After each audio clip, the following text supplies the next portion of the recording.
If you're looking for the cheapest and most reliable Madden 22 coins on the market, check out my sponsor, MMOEXPR.com. Links are in the description, and use code JEDI at checkout for 5% off.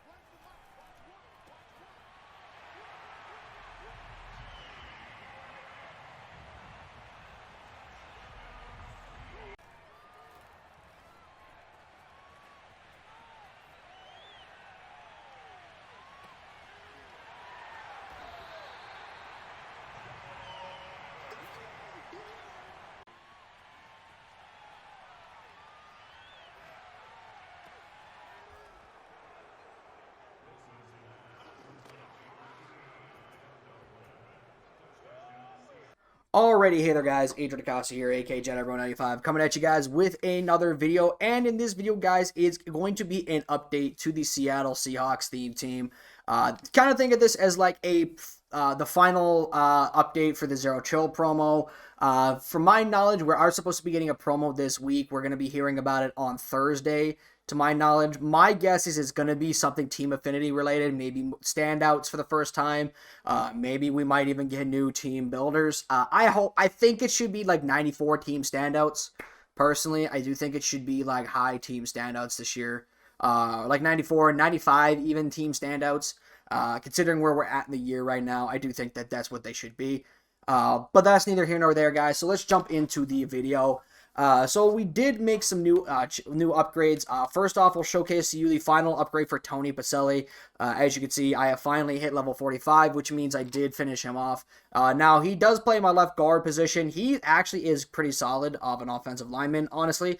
And to be completely honest, I really don't think I'm going to change him in for Taylor Mays. I might later on in the year, once we get like Steve Hutchinson. But even then, if we do get Steve Hutchinson, I might actually move Tony Pacelli to right tackle and play him there. Because for me personally, with Brandon Shell, he's a very, very good pass blocker, but his run block is just so bad. Like, look at this run block stats, guys. Like, it's just, for me, I would rather have a different tackle there. And I do think once I do get Mr. Hutchinson, then we'll definitely go and put Tony Pacelli here. We do have Devin Hester as well. I'll showcase him one last time in case you guys did not see him in the last video. But Devin Hester, 99 speed, 95 jump, 95 catch, 93 catch in traffic, 92 spec, and then 95 for the route running across the board.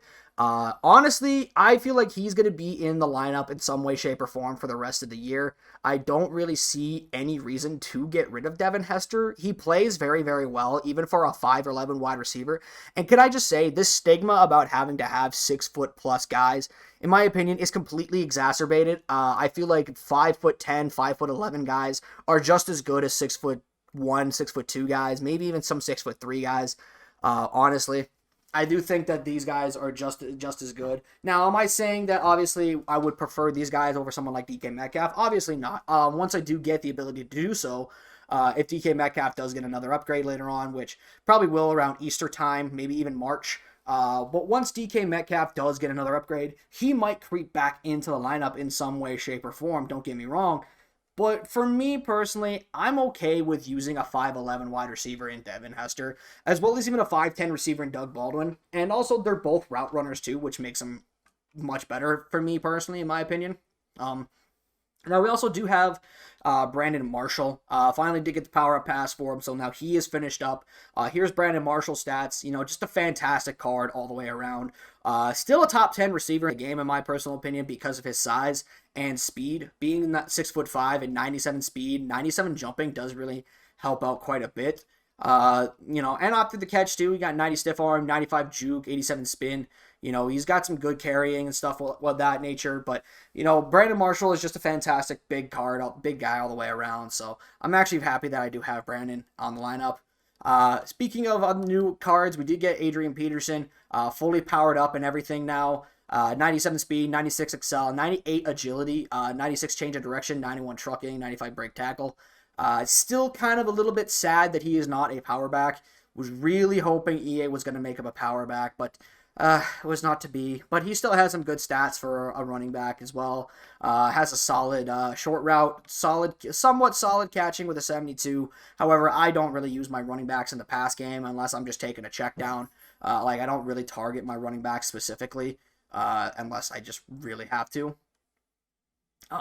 So also we did get Franco Harris over the for the final bone nose drop. Had no idea he was a Seahawk until Nate messaged me. And if you guys know, if our guys are around the Seahawks team circle, you do know who Nate is. But he did message me and he told me about Franco being a Hawks player. I had no idea until then. But 96 speed, 91 strength, 93 carrying, 81 catching. You know, I really do like this fullback card because of his blocking stats in the run game. 93 run block, 91 impact, 94 lead block. Honestly, though, that's all I really use him for. I'm not a fullback user in any way, shape, or form. Like, I might pick up I might put him a third down back, maybe give him a whirl, see how he does a third down back.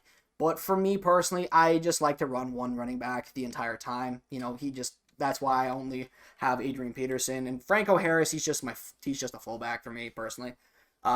Now we did go ahead and pick up the new we did go ahead and pick up a new quarterback, and in this case it ended up being Randall Cunningham. I did make some thoughts about who I specifically wanted for this game for me. Now I had some thoughts about Jalen Hurts. I tried Derrick Henry for a little bit, and I even had Dan Marino. I gave all of those a shot. And I decided to say, you know what, let's stick with Randall Cunningham. Now, the reasons for that is a fewfold. One is his mobility. He completely shines in his mobility with 94 speed. You don't need a skateboardist, although it is a little bit more difficult to get out of the pocket without a skateboardist. But that being said, 94 speed is still very, very good without a skateboardist. So that's number one. And that's the reason he won out over Dan Marino.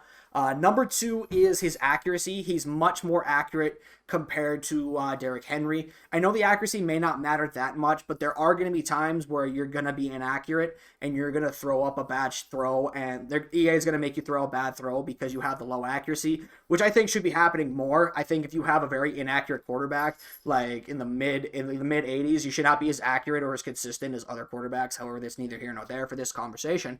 And then the last reason why is because he does get roaming Deadeye, and I do throw on the run a decent amount for me to warrant having roaming Deadeye.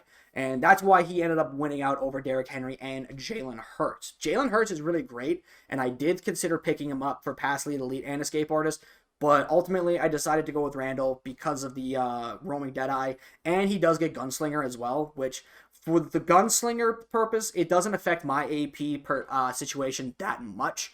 I was going to invest 8 AP in Russell Wilson anyways once his next card comes out, but it was going to be for Pass Lead Elite, Escape Artist, and Gunslinger. Gunslinger and Roaming Deadeye, my apologies. But for me, you know, Randall, he plays fine. With Gunslinger, he plays very, very good. Is he the best quarterback in the game? No, obviously not. Derrick Henry and Jalen Hurts are in that conversation, but you know, it's still a better quarterback than what I had, right? And hopefully Russ gets a card very, very soon. I'm holding on to the hope that he is a 95 powered up to a 96, which is why if it is team standouts this week, I don't want Russ as our team standout. I'll talk about who I actually would like for a team standout if you guys would be okay with that for the Seahawks channel, for the Seahawks team. But personally, yes, please just make Russell Wilson a 96 powered up. That's all I ask for. Once they give me a Russell Wilson card, I'm not going to ask for anything from EA for a little bit, because that's all we really need, honestly. Like, the Seahawks team is so good now. Like, we got a lot of great cards over Zero Chill promo. Let's call a spade a spade. We're probably the most improved team out of the entire game, which is why in my team rankings I actually shot them up to about A tier. I didn't give us S tier though, because I really just was not a fan of the quarterback situation. But once we get a better upgraded quarterback, be it Russell Wilson or even Warren Moon or Matt Hasselbeck, if EA is generous enough to give us one of those, then we can be an S tier team. But until then, 'tis not to be the case for us. So, at least in my opinion, a lot of people, I know Gutfox is a big Seahawks theme team user now, but that's not part of this video. So anyways, guys, so for the abilities, basically the abilities are all the same. The only difference is we had an extra AP to add 1 deep out elite onto Devin Hester, but we still have Freight Train, Route Tech, and Yak 'em Up. We still have Route Tech on Doug Baldwin. Matchup Nightmare on Brandon Marshall. I did actually have this as red zone threat. However, it hasn't been consistently activating for me enough to the point where I want to keep it, so I got rid of it. Brandon Marshall, Charlie Young with deep out elite, and then Omaha, roaming Deadeye and Gunslinger on Randall Cunningham. That's basically my offense right there. So move it over to the defense, guys. Now the defense has gotten a tremendous shift in personnel over the better part of the last few weeks. As I said, we got so many great cards for the Seahawks team. Quandre was a really good card. I'll showcase his stats in case you guys did miss it from the last video. I know people try to say 5'9" is unplayable. Personally, for me, and this is probably just me, I tend to disagree. I think Quandre is playable. I think he's a very playable free safety. Yes, you can get spec caught over, but here's the problem.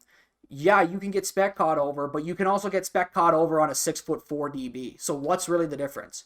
Like, yeah, the percentage may be still different, but the result is still the same. Like, you're still going to get spec caught over, in my personal opinion. And I know the percentages might be different, but at the end of the day, it's going to happen, right? It's just the way this game is coded. I hate that shit. I hope they fix it for Madden 23. But that's neither here nor there for this conversation. So anyways, Bobby Wagner is the next card I want to showcase to you guys for the defense. Now on defense, I know for a fact he wasn't in the last video because he got his Zero Chill Master last week. But Bobby Wagner, 94 speed, 97 excel, 93 tackle, play rec, block shed, 96 hit power, 93 zone coverage. I really like this guy. He is my user. I actually do user linebackers. I know I'm weird like that, but I'm one of those people that likes to user linebackers because, the reason I do is twofold. One, I like having a linebacker on the field, so that way I don't get weak boxed because it is very easy to weak box people, and I know how to trigger it on command. And I've done it to so many people. I've made them rage quit. It's insane how many people just don't have a linebacker on the field, and then they get plowed over, and then they get pissed, and it's like, well, why are you not playing with at least one linebacker, or why are you coming out with like 10 DBs on the field? Like, I would expect me to fucking run you over if you don't have, if you have that many DBs on the field. But that's number one. And then number two is the fact that when I pick somebody off with a linebacker, mainly a lurker linebacker, I can feel the energy from them just get super, super angry. Like, I can feel their negative energy just creeping up and them getting so mad when that happens. And I love it.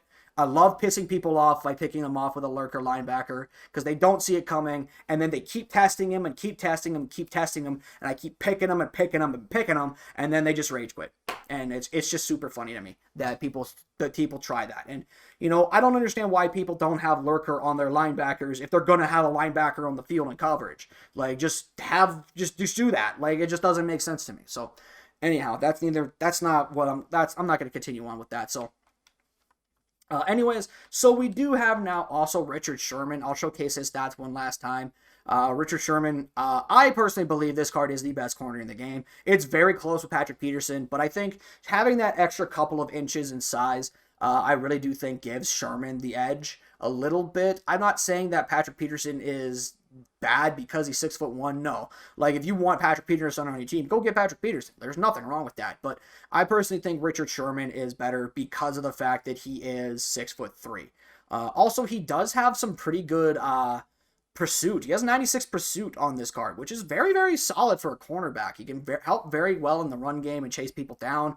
82 block shed, which is okay. His play rec is significantly higher than a lot of people's, especially DK's, which I'll showcase when we get there. But I do like Richard Sherman, and I do think he is the best cornerback in the game. I'm not going to make the joke. I'm not going to say it. I know you want me to. Look at me. Well, you can't. But listen to me. I know you want me to say it, but I'm not. I'm going to leave him alone. Anyways. So now we have DK Metcalf as our second corner. Now, if you recall in the last Seahawks team lineup update, I said I would like another 6'3" cornerback, but I actually wanted it to be Trey Flowers because I had a feeling they were going to release DK Metcalf as a safety. Well, guess what? Surprise, they didn't. They released him as a cornerback. So But, you know, another 6'3" cornerback. The fact that we can have two 6'3" corners on the outside, and then we have Shaquille Griffin, who is our 6-foot corner, play the slot. I'm fine with that, honestly. Like, this card is just incredibly great. 99 speed, 96 excel, 96 jumping. Does not have a great play rec at 83, but 96 man, 96 zone, and 95 press. Also has 97 pursuit, so again, really good pursuit. And he has solid block shed at 82, but the play rec is something that really does hold this card back from being one of the best corners in the entire game, personally. Now, I do think someone will make a golden ticket of DK Metcalf, personally. I will say this, though, it's not me. I've already talked about this on Twitter, and I think in a couple of videos. But if they do golden tickets this year, which I think they should, and I do pull a golden ticket, I guarantee you guys I am making a Russell Wilson golden ticket. That is, you have my word on that. I will make a Russell Wilson golden ticket. Unless he has like a super insane card already by that point. Like, say he has like a 99 overall that has like Escape Artist, Gunslinger, and Hot Route Master. Like, say he's the first quarterback that can get all three of those abilities at the same time. Then I might not, but, you know, as it stands right now, you have my word. I'm making a Russell Wilson golden ticket if I'm fortunate enough to get one, or if a Seahawks Steam Team guy, if you're watching this, and you would like to give me a golden ticket, that would be fantastic. I'm not saying you have to, but it would be nice for the content. Anyways, I completely lost track of where I was. So, yeah. So Frank Clark, we picked him up. I originally did cut him a little while ago, but I decided to re-pick him up, and I actually have him playing my Rush DT. Originally, I did have a Domikong Su, and this is the reason why I wanted to re-record this, because I just have gotten to the point where Domikong Su and Frank Clark, I'd rather have Frank Clark right now, because they both get inside stuff for 2 AP, which I think should change. But also Frank Clark is just much better at finesse moves. He's got similar block shed and similar power move, but Frank Clark is significantly faster with 87 speed compared to Adama 76, like with Theme Team Cam. Like, that's terrible. That's terrible speed, and, you know, having that extra speed along with similar block shed and getting the same ability for 2 AP, you know, Frank Clark is going to have a spot on the team for the power for my Rush DT, and he has inside stuff as well, so there is that. Dwight Freeney, I don't think he was in the last video. Actually, he was, but I'll showcase his stats one more time in case you guys didn't miss it, or you don't have this Dwight Freeney yet. But I would recommend, even if you don't have a Hawks, Cardinals, Chargers, Lions, Falcons, and Colts theme team, even if you don't have any of those theme teams, go pick this guy up. He is a fantastic edge rusher, a fantastic person to chase down quarterbacks with. Go get him. He is very, very, very good. Nothing really else to say about that other than he's just really, really good. So, yeah, there is that for me. Now, Junior Seau, I'm going to be completely honest. If I do get this card, it's going to be a little while. I'm not really going to I'm not going to pursue this card, honestly, because I really don't want two linebackers. I'd rather have the one, so that way I can have Jamal Adams playing as well. Because I have Cam as my sub linebacker and with Bobby Wagner, and then I have Jamal playing free safety or strong safety.